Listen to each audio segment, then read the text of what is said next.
所以我们来看看美军。美军现在面临什么样的状况呢？据说鸿门宴要上场了，川普好大喜功哦，所以呢，他下令说让这个国防部部长赫格塞斯召开一个美军的最高将领会议，然后呢，他要出席说他想要告诉这些将军，我爱你们。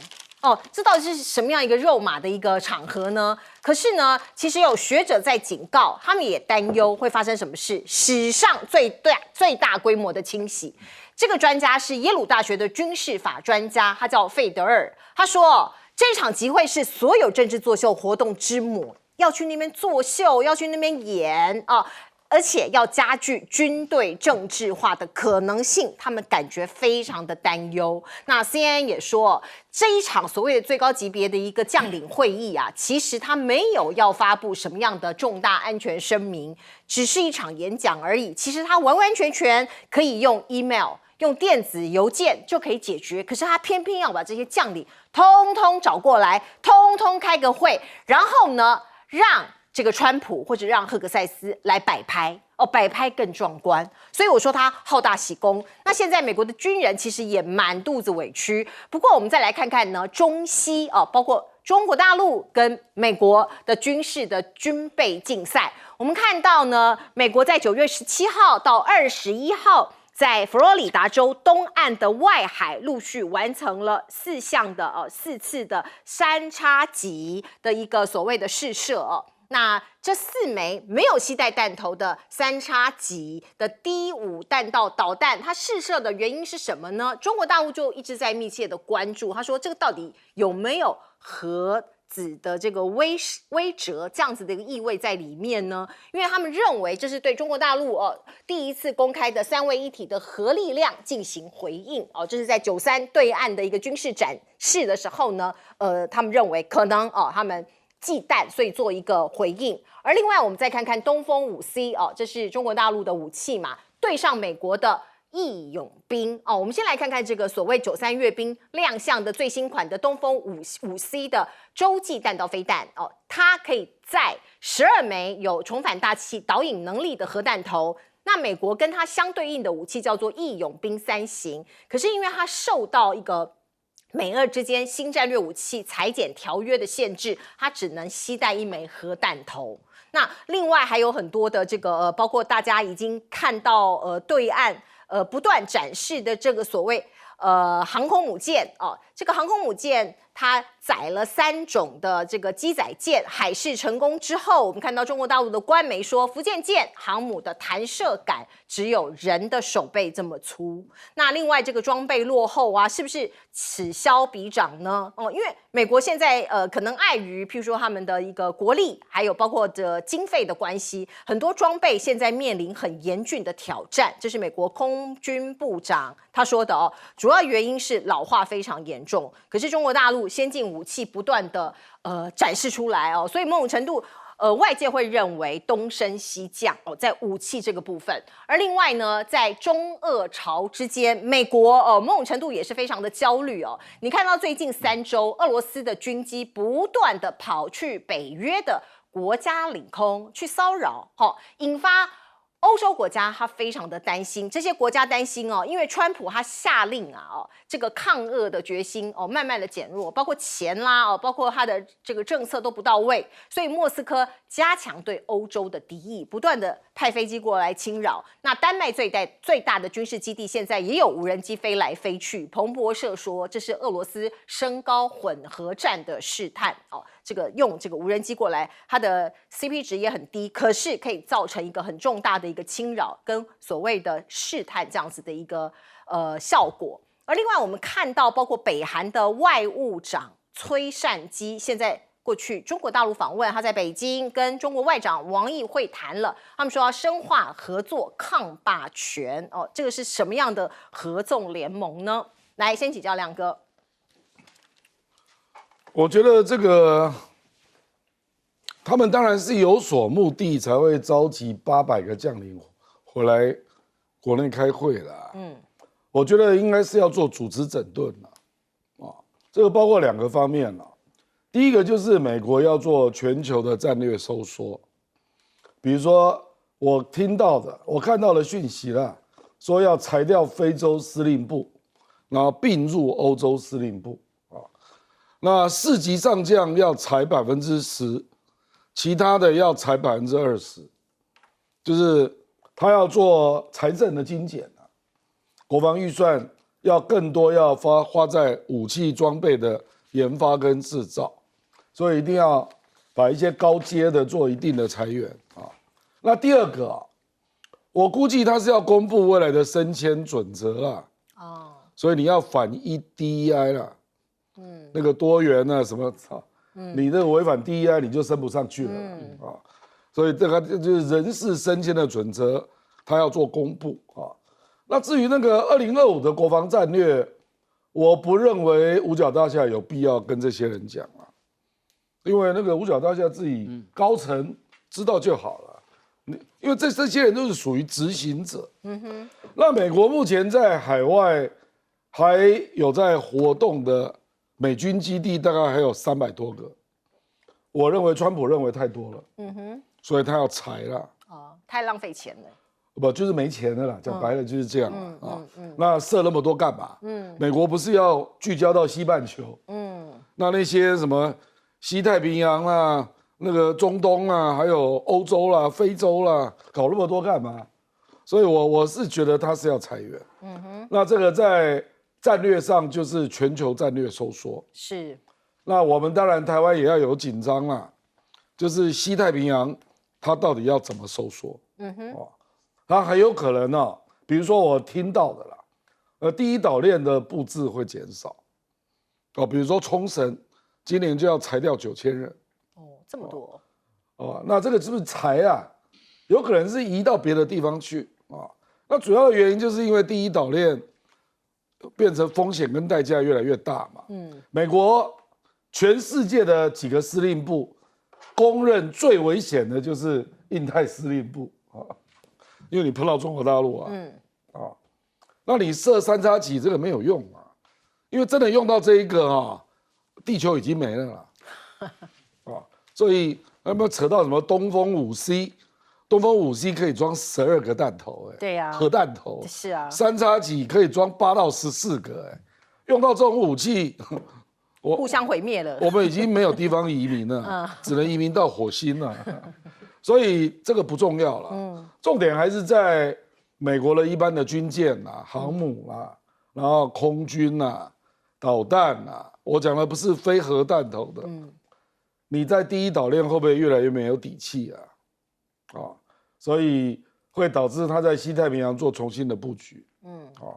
所以其实我觉得93阅兵跟福建舰的3弹射正式公布之后啊，坦白说，这个西太平洋的大局的变化恐怕就要开始了啦。会有一个转变。那你甚至可以说，两岸的终局已经开始倒数了。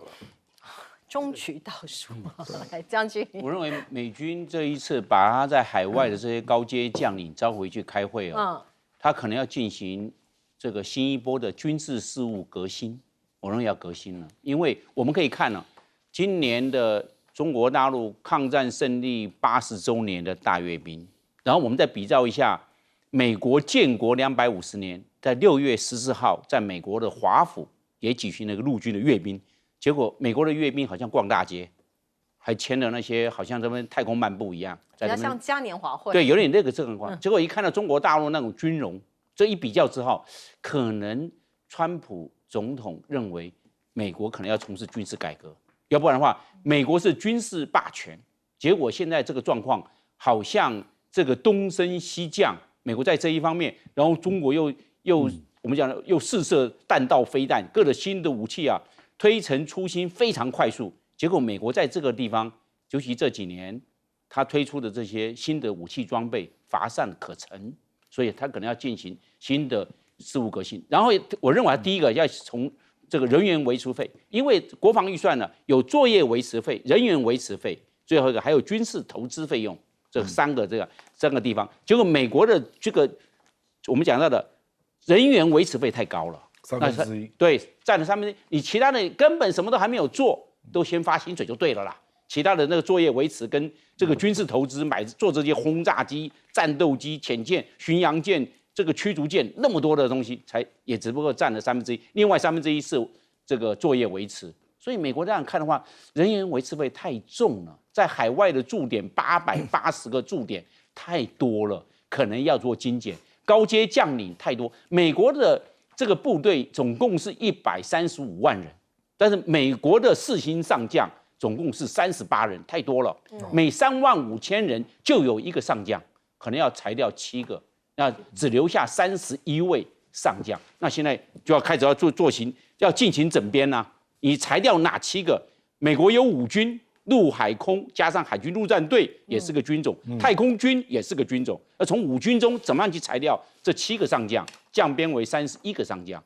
所以这些都大人事，人事怎么会造成人心不动？当然会造成人心不动了。把这些高阶将领都回来，大家回来一起来看看要怎么样，要从长计议。所以我认为美国可能在做军事事务革新，在预做准备，可以看得出来。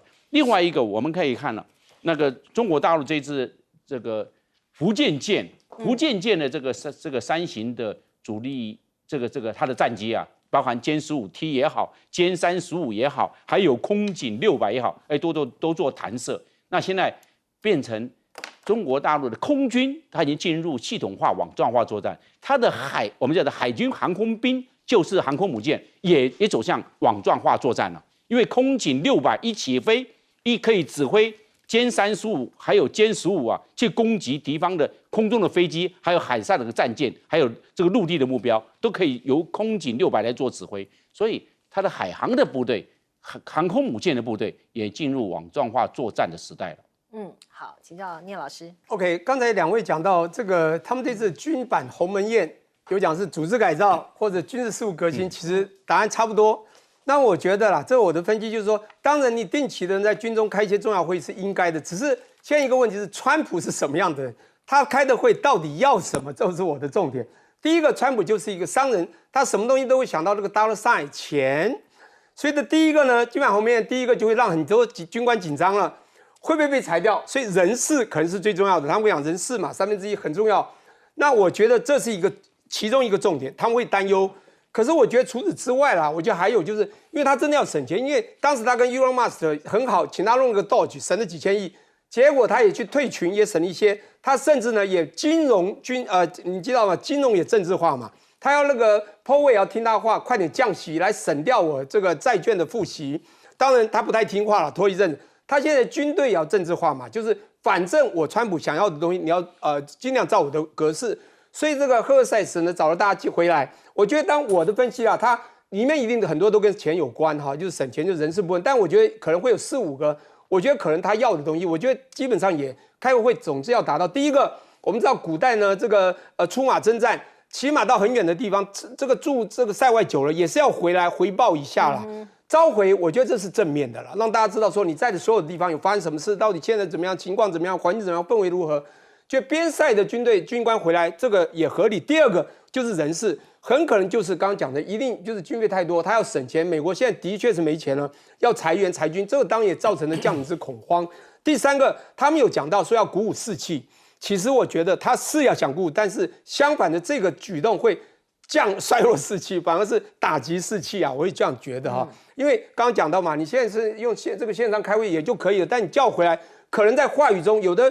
将领并不一定就是完全很赏识或欣赏，甚至尤其一个少校的国防部长啊，今天叫战略部长哈，这个等等的他叫什么？这个战争部长，他们现在是以防为攻嘛，就是战争，他们就要打。好，那我现在第4个，我觉得他很重要，就是刚刚有讲到说国防战略，这个国防战略是不是真的要公布？我觉得虽然不是重点，但是里面也多少就是川普想要给他们认为说我的川意志你要去实行，就是这个叫川意志啊，他要表达他要的。最后一个，我觉得就是有政治秀，因为川普就是这种人嘛，这种东西他就可以又表现，又可以讲很多。联合国里面人家给你15分钟，你都可以讲到56分钟，你绝对有机会可以讲很多，就政治秀。所以他就是想做，要做，而且很多东西他觉得他可以达到他自己的利益。对。现在的这个 AI 战、科技战，其实人才是关键。不过，美国在做的事情是不是把人才推出去呢？我们先来看看黄仁勋怎么讲哦。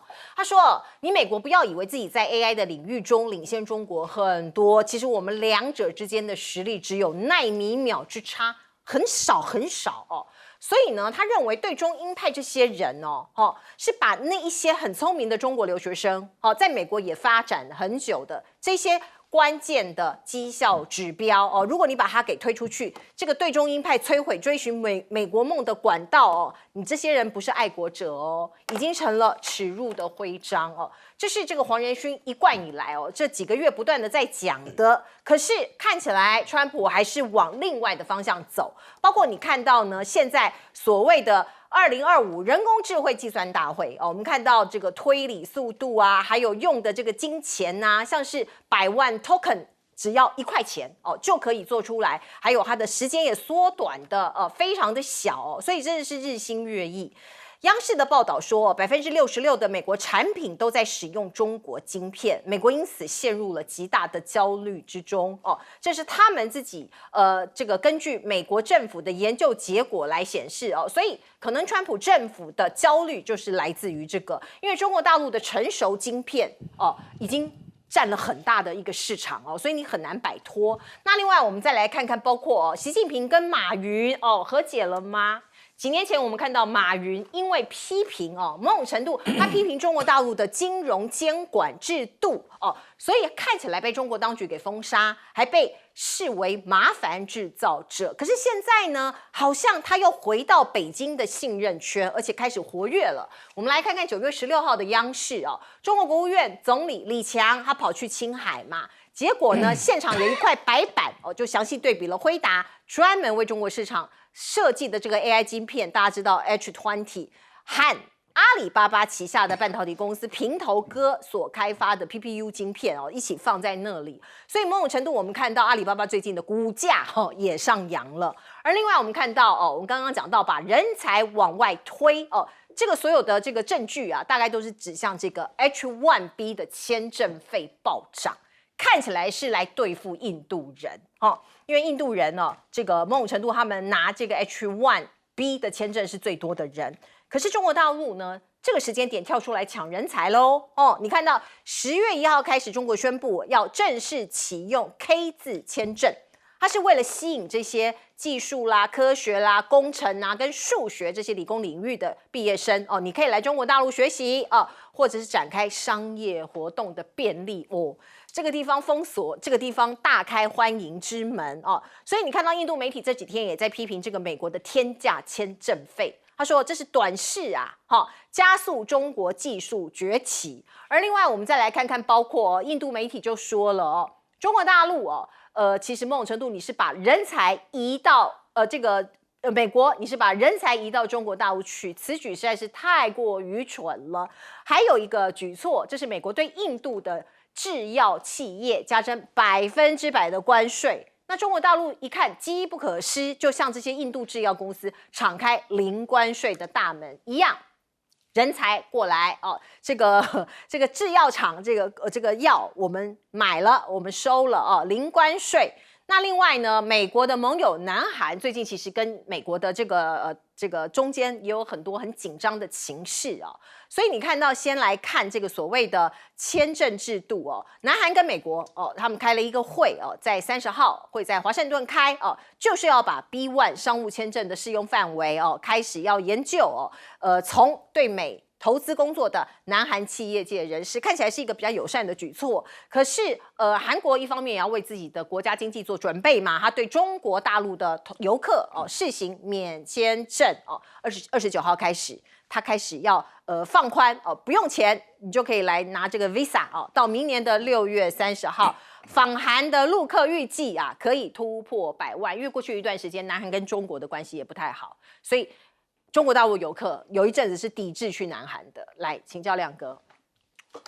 我觉得黄仁勋是很无奈啦，就是美国的一些其实也不止右翼啦，就是也包括民主党嘛，可是广义就叫中国鹰派反中鹰派，就是他们对科技毫无了解啦，他们就认为中国的技术大概都是从美国偷的啦，不然就嗨的啦，不然就产能不足啦，总之就是落后很远啦那所以黄仁勋才会用这种语言来表达。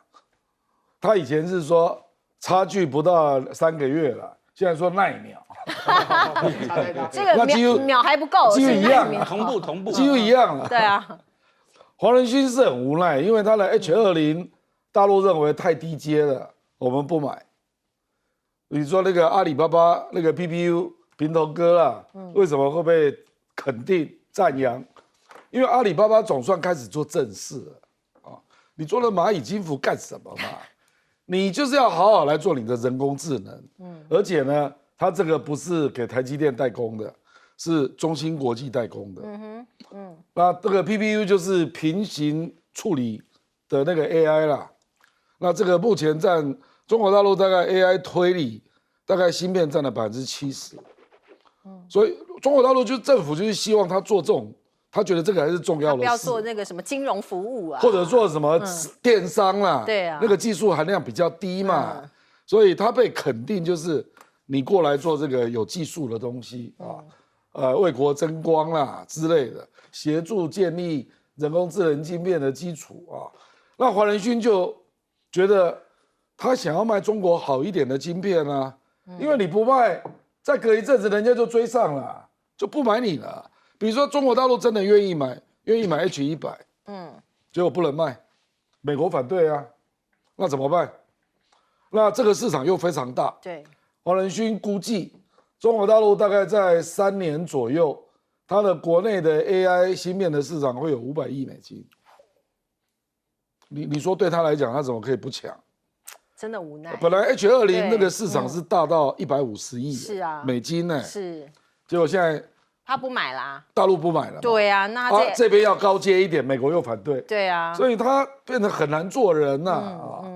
那他也因为这样跟那个美国鹰派呛起来，对，那个巴伦就直接呛他，说这种人就是中共代理人，不能让他进白宫，连这种话都出来了啊。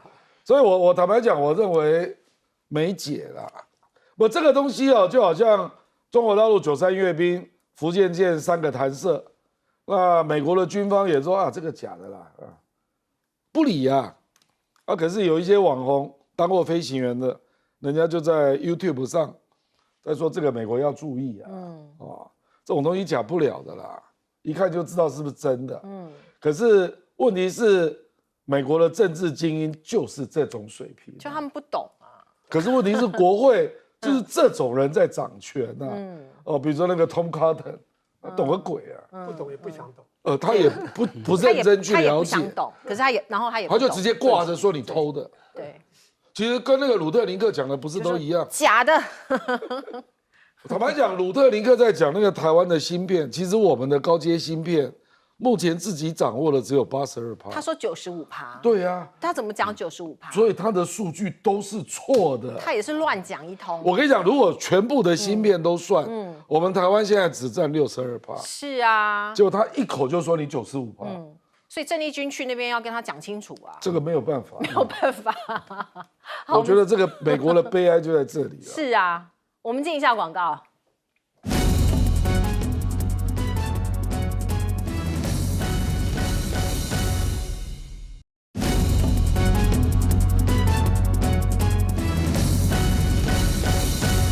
来，请教聂老师怎么看？OK， 我跟你讲，我们知道科技的未来很清楚，就是一个叫做高效的未来。高效有2个，叫高速高频嘛，速度要快，频宽要大。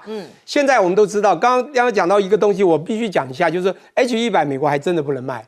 如果当从经济角度来讲，你去卖了就大发利市，黄仁辉他就发了 ，NVIDIA 发，重点绝对不能卖。所以呢，因为你卖给中国，中国在先进制程能够追上你的速度就快啦，他当然要锁喉。这是科技，可是呢，从经济角度呢，所以呢，黄仁辉才会跟川普最后提到说，没有关系，我们降规版 H20是因为 H100绝对不能卖，所降规，它的速度只有，它的算术只有28%，是降到1/3以下，非常之低。当时在去年底的时候卖去的时候，可能还可以卖，结果没有想到中国半年内研发的很快，好几家都可以推出跟它类似的，所以当过去的时候，中国就开始说你们不要买它的，其实他们自己国家都已经生产到差不多。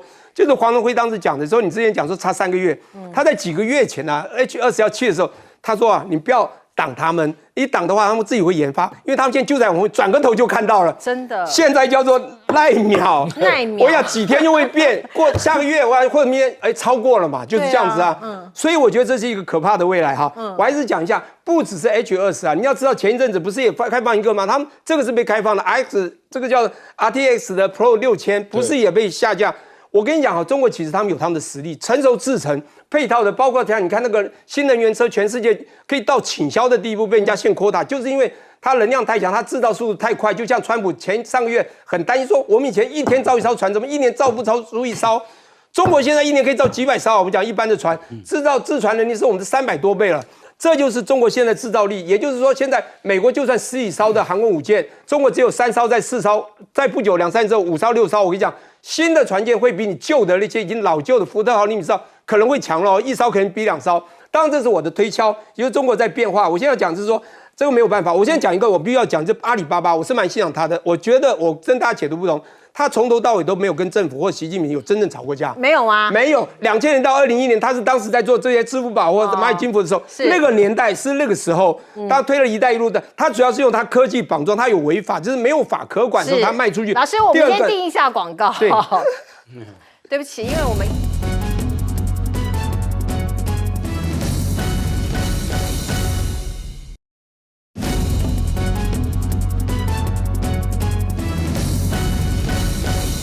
好，黄仁勋忧心忡忡，可是美国政策还是顾我。来请教将军。我们按照过往来看，我认为中国大陆的这个在经济还有科技的发展，它也是3步走。第一个，我们看到就是我们讲的无人机 UAV 啊，它的大疆无人机在全世界的市占率到70%，在部分的到高达90%，几乎整个无人机的市场，它都变成这个中国大陆的天下了。它这个尤其消费级的跟休闲级的哈，就是一般玩家到达90%。那换句话说，在这一方面，中国大陆它是有一步步走。第二步走是走到哪里去？第二步走它是走到电动车。那中国电动车的话，在全世界的这种目前的这个市占率的话，它从去年2024年67%，到现在今年的为止，2025可能会到达76%，那就变成整个新能源车、电动车的市场变成中国大陆拿去了。第三个，我认为是半导体，因为半导体的在这个状况，所以黄云他们讲说66%，那66%的晶片。它是我们讲到的是成熟制程，对，那大家只要成熟制程就可以了。尖端制程很多精密的装备，尖端制程毕竟不多，大家大量使用的是成熟制程。那成熟制程的话，将来我看的这第3步走可能是走向这个 AI， 走向机器人，甚至走向这种战斗机器人，以后可能这种家电甚至机器宠物都要出来了。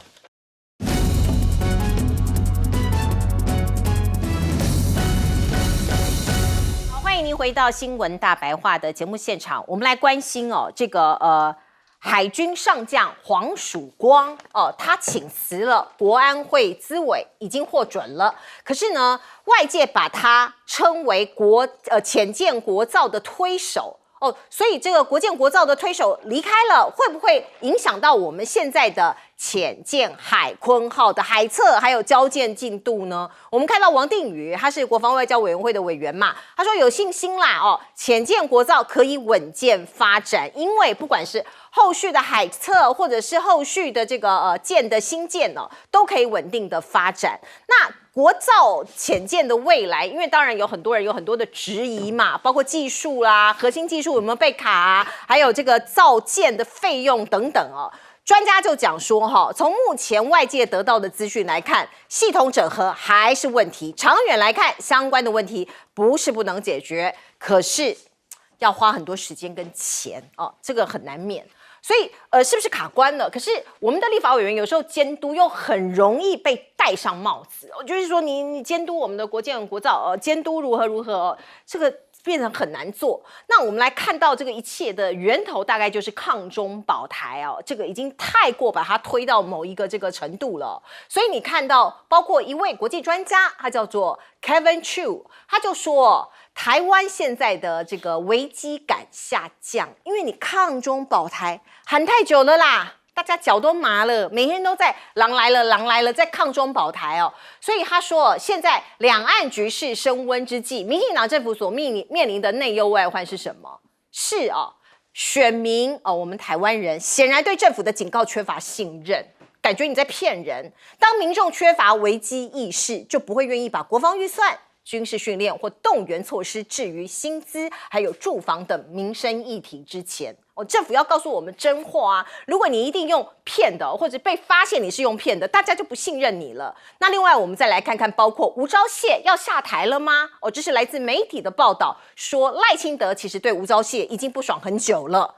可是呢，因为这个种种原因，包括他是小英的人啦，还有包括因为他是美国信任的人等等，所以不得已用他。那现在呢，他对于美国对等关税的讯息掌握好像也不清楚，加上8月份不是说出传出赖总统要到中南美洲过境吗？结果后来被拒绝了嘛，以及共谍案雪上加霜，所以对吴钊燮非常的不满意呀。那现在呢，传出要把他弄下台，那新的人选是谁呢？说是有意重用陈水扁时期的人马等一下我们掐指一算，到底谁是陈水扁时期的国安人马？我们再来看看，包括习近平现在跟川普的对垒，这个是来自于《华尔街日报》的报道说，施压美国明确表态反台独，两个人可能就要见面了。见面之后，习近平会提出什么要求呢？《华尔街日报》说，他会逼迫他讲出反对台湾独立。知情人士的说法是，北京相信潜在的经济交易可以诱使川普改变他对台湾议题的立场。台湾一直被当作棋子被当作棋子来使。那另外，我们看到今天有一个爆炸性的新闻，这是美国的商务部部长卢特尼克，他接受 News Nation 这一家电视台的访问他说美国我们正在跟台湾达成重大的贸易协议，这个核心就是晶片5.5分。什么意思？我们现在95%的产量，美国只有2%，我们要把台湾的产能通通移去美国5.5分呢，你50我50。这是卢特尼克接受访问的一个这个说法那可是当细盾的比例高达95%的时候，显然对美国造成了安全威胁。我们台湾讲了这么久的细盾，卢特尼克一句话是不是就被破解了呢？而在这个消息传出来没有多久，郑丽君说是启程访美他要到美国去。那是第5轮的所谓关税谈判吗？现在因为行政院团队并没有对外做出说明，我们也不知道，只知道他飞去美国了。来，先请教亮哥。这个潜舰国造，你多种系统要做整合嘛？那本来这个下潜就是非常难的作业这个坦白讲，当初做这个决策，本来就值得检讨了。因为澳大利亚就是他们就知道说不能这样做因为澳大利亚跟韩国做潜舰是同一个时间结果韩国请德国进来，韩国先做出第1艘，然后接下来德国技术顾问就留在韩国，然后再协助韩国学会，然后做第2艘那澳大利亚就是我们这个模式，全部都自己做，结果后来自己承认失败，所以澳大利亚后来不是 AUKUS 要跟美国、英国买潜舰吗？就是因为自制失败所以我们从这里就可以知道，有3种模式可以做潜舰嘛。你就是选了最难的路，很困难，就是都自己做。像韩国是德国先进来帮他做出第1艘，不然人家就说，不然你就外购嘛。你为什么一定要自己做？那你是凭什么有这种底气说你一定做得出来？而且本来还要通过预算，一下做8艘你就知道有多离谱了所以坦白讲，这个整个决策过程，当然要有人负责任嘛。谁该负责任？当然是黄曙光嘛。可是问题在哪里？黄曙光离开了，谁能够背这个锅然后继续把这个作业完成这个难度恐怕会很高那个喜欢吹牛的王定宇，那个潜舰下潜的时候，请你一起做下去好不好？王定宇你不是最有把握吗？你最爱卸军机的那你跟潜舰下潜作业的时候，你一起下去好不好？我坦白讲，这个难度极高啦，我只能这样说啦可是我们又怕，因为那个攻击系统是美国提供的。对，那我认为美国一定是要求你一次下8个单呐，不然他要开模不划算嘛。我认为所有的这个合理的地方就是在这种地方啦，就是你是外购，所以你如果没有一定的量，人家干嘛陪你玩1艘啊？所以就要你8艘嘛，一次买8艘，对嘛？那可是问题是，你都自己做，我就不知道这个底气从何而来，连驱逐舰、巡洋舰都没做过的国家，一下就做难度最高的潜舰，我不知道你是有什么样的底气。我们台湾到现在只有做护卫舰呢，做平台舰呢，我们没有做过驱逐舰跟巡洋舰呢。你一下就要做潜舰，我真的是服了你啊！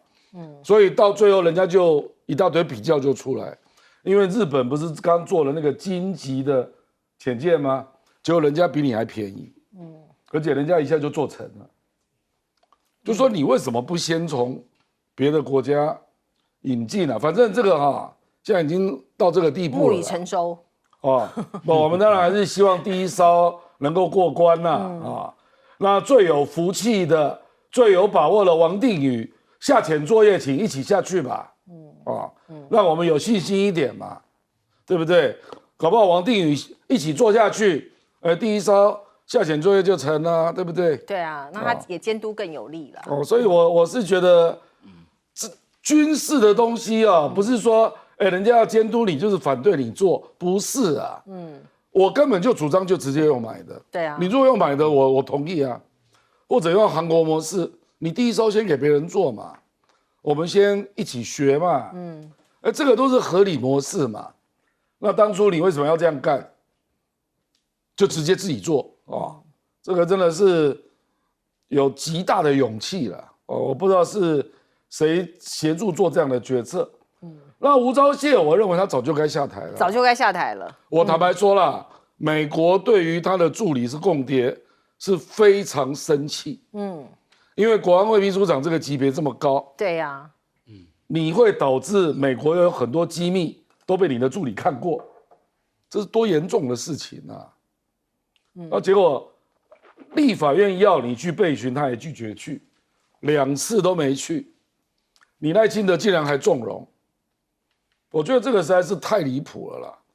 这个如果在美国肯定是超级丑闻啊！对国安会的秘书长，这个就好像卢比奥的助理是共谍一样，你看有多严重？或者是恶谍？是啊，你就知道有多严重啊！那既然可以拖那么久都不换人，是不是因为没人现在说连那个扁时期的人都要挖出来了。我不知道他要讲谁啦，因为坦白说啦，赖清德连3个小毛头都敢用来当国安会副秘书长，这个连美国那个军事专家都公开写文章批评国安会3个副秘都37岁，没有一个有军方背景，能这样干这样说你要搞抗中保台，这谁会相信啊？也没有吴钊燮也不懂军事啊，他也没有情报背景，对对吧？就是军跟情嘛，对军情背景很重要。就你起码要有军跟情的背景嘛，都没有我这个等于是治国当儿戏了。他只是要彰显说，你看我用年轻人，对，我觉得这个实在是太好笑了。国家就是有一些人，你不能随便试啊，你要用有很多经验的人尤其是国安会。这简直是开玩笑嘛！所以这个美国专家就说，小孩开大车，把一群小朋友放在这个国家里面乱玩，来请教。小孩开大车开不好，但大人也不一定会开车。现在开车的人其实也都开不好。我刚才讲的很有道理，他讲到一个重点，他用年轻人，因为这是为了票嘛，你用年轻人就有票嘛，他将来就机会更大。不过刚刚讲到那个舰艇的问题，讲得非常好了。但我以前在官股银行当董事了就曾经这个一直在强调那个钱要挹注，有没有？就是这个 syndicate 的这个国建国造这不是出现了弊端吗？很大的弊端。那现在刚讲那个潜水艇，我觉得我们应该做航空母舰，你知道吗？应该做巨量级的航空母舰电磁弹射才对嘛，马上跳进去。好，这一块呢，那个我们郭兄讲得很清楚，讲完了，我先讲一下康中保台这个东西我想康中保台是一个。现在某个党他选举呢，自始至终以来非常棒的一个亮剑的一个工具。每次拿出来几乎都有效啊，甚至做一些假文宣都有效。当然，现在我会发现不对了，因为我觉得东西就是物极必反，它用的太过极致，我们英文叫 over 了嘛，就 over 了。还有一个，你刚讲骗，我就不要用骗这个手，叫看穿的手脚。我们讲这次大罢免好了，大罢免，因为我有很多朋友也是非常支持那一块，就是一定要罢免，一直跟我说要罢免他们。我到了台中，我有朋友一直跟我传一些文宣，我说你有没有搞错？这些文宣就是很清楚，就是被蒙蔽的做的那一块。他说：“金东，你真的不知道吗？只要你不罢他们，他们已经跟中共已经通牒了，就要打过来了。哎，还真的传东西给我。我说你相信这个吗？真的吗？那我们是不是有国安法？有没有证据？抓起来。结果蓝委就全部抓起来啊。”哎，现在也大半年过去了，有没有通牒？有没有马上打过来？所以很清楚啊，看穿了嘛。所以人家那时候，你看你怎么会讲到这样？他已经用到过之了，他为了要赢呐，无所不用其极。我觉得这不对了。那大家知道，你又定国安法，那还可以有这么多文件说他们已经在做，那你又不抓，这不是就是自己有盾，自己有剑？那剑又是最强的，盾又是最强的，到底哪一个强？不知道，就矛盾了。好了，我现在讲另外一个就是。这个卢克尼克所讲的话，我只能用一个字叫做狠。狠，美国狠得不得了。2022年8月2号谁来 ？Nancy Pelosi， 他飞到一半回去再回来，来了以后，其实大家都知道，谈什么贸易倡议都假的，就是只要一个人在场，张忠谋跟蔡英文在场就好。我只要你台积电，对，非常清楚。其实我们的对岸也知道，最后才会有6区金援嘛，1、2、3、5、6区用东风这个15打过来。我现在重点就是他们早就看穿这一点。当然，我也写了一些文章，我们当时就讲说细盾，真的细盾吗？错，它是兵家必争的战援，它很有可能。但是美国它有它的实力，我们川普呢1.0版说台湾太好玩了，是我的笔尖要去夺对方。他也知道这个东西，他们其实有两难。如果对岸呢？假设实力够，把台积电拿去了，美国根本不要玩了，因为先进它成熟制程世界第一了嘛。先进制程5奈米以下甚至3奈米以下的台积电，全部如果被了为这个我们对岸服务的话，他只要拿到台湾，你觉得呢？他要解放台湾，你觉得中国的实力会到什么地步？大家应该非常清楚，这是美国怕的地方。所以美国必须好好的运作台湾这一块土地，然后呢，做他们的所谓的比肩理论，或者他们的一个很好玩的一个说哈的王牌。好，那现在我觉得他们碰到一个两难，因为美国现在对中国谈的奉陪到底、牙还牙的做法，已经开始筹码下降。不管是他们的稀土对你的晶片等等，他发觉玩起来有点困难了。他发觉甚至有时候我看到一些端倪，想跟对岸谈反台独。他如果跟对岸谈反台独，他必须要有底气啊。那他第一个是什么？最怕的就是台积电被拿去了。所以他现在必须积极赢的，快点谈出一个55分。你呢，在全世界，你先进制程都是制造都在你这里。如果你今天被对岸拿去，他都没有，那他真输定了。我必须很快的把你55分先洞盖过来。当然，我们知道美国现在你不可能马上在美国做好，因为人才、技术、基础建设都没有。你基础建设只有个 Intel， 你可以用25亿的软银，你可以用陈立武的也是受到这个算是想要起死回生，用50亿呢有这个 NVIDIA 去投入，甚至他也要到台积电去，因为他有基础建设，可是缓不济急，人才技术不够，他怎么办？就直接嘛。我不管你用100%，你先投1000亿，再多少台投。可是就算设厂设了7个厂，美国也不可能那么快生产，要嗷嗷待哺。因此它最快就是没关系，台湾你做我们55分，把你该有东西现在全部切一半过来。就算我们将来还要跟对岸我讲是美国谈的时候呢，他们的筹码降低之后，他最后我觉得最危险就是当你真正走到55分，如果我们走到这一步，我跟你讲会发生什么事呢？非常清楚。他就不需要再这么保护台湾了，因为他有了拿过去了，他台湾就变他的筹码去跟对岸谈了，这是大筹码，他可以就拿到很多从大陆来，那我们是不是就全部失手？所以我觉得55分我们如果是执政人物，一定要小心美国在想什么。所以我刚刚讲那个字狠，你一定要他狠，当然我们不敢敌对他，但他的狠心狠意，我们一定要知在心里，不得罪，但是一定要懂。来将军，我认为我们的海鲲号非常可惜，因为战略规划错误。战略规划错误，结果沦为那个民进党作秀的舞台。在去年的9月28下水典礼命名下水典礼，都已经一年多了。他选928，选民进党的建党，为什么不选9月2号海军节呢？为什么要选928呢？就是想要作秀，变成这个民进党作秀的舞台，拿海鲲号作秀。后来变成这些政客作为吹牛的舞台了，吹牛的平台。你现在变成这个状况，这个海鲲号一命名下水之后呢，泄密案不断，军火掮客也介入了，指定性的招标、利益的输送也来了。这个媒体报道充斥太多了，变成这个状况了。那现在这些政客还在那边做吹牛，还在那边这个好大喜功、吹大牛。我认为这个是不对的，怎么可以把国防建军，兵者国之大事啊？怎么可以作为一个政党作秀的舞台，政客吹牛的平台？怎么会这个样子？做个浅见，现在全台湾每一个人民没有一个人不喜欢，每一个人都支持浅见国造，结果弄成这个样子，几千亿投入进去，要做8艘，现在连1艘都没有，连战系都没有装配进去。作战系统，作战系统要先装配进去，然后再做系统整合，系统整合完毕之后再做测试，测试完毕了再做调教，整个通通完毕之后，就要做初级作战阶段的测试了，连装备连作战系统都还没装进去，你看看变成这样，所以这些吹牛的政客啊非常可恶，只会在那边吹大牛，到现在为止根本已经下水1年多了，什么都一点作战力，连潜航都没有。当初规定的潜航的深度要到350公尺，谁敢到潜到350公尺会不会整个爆掉，被压爆掉？因为350公尺35个大气压，会不会把潜舰压爆？有没有这种可能？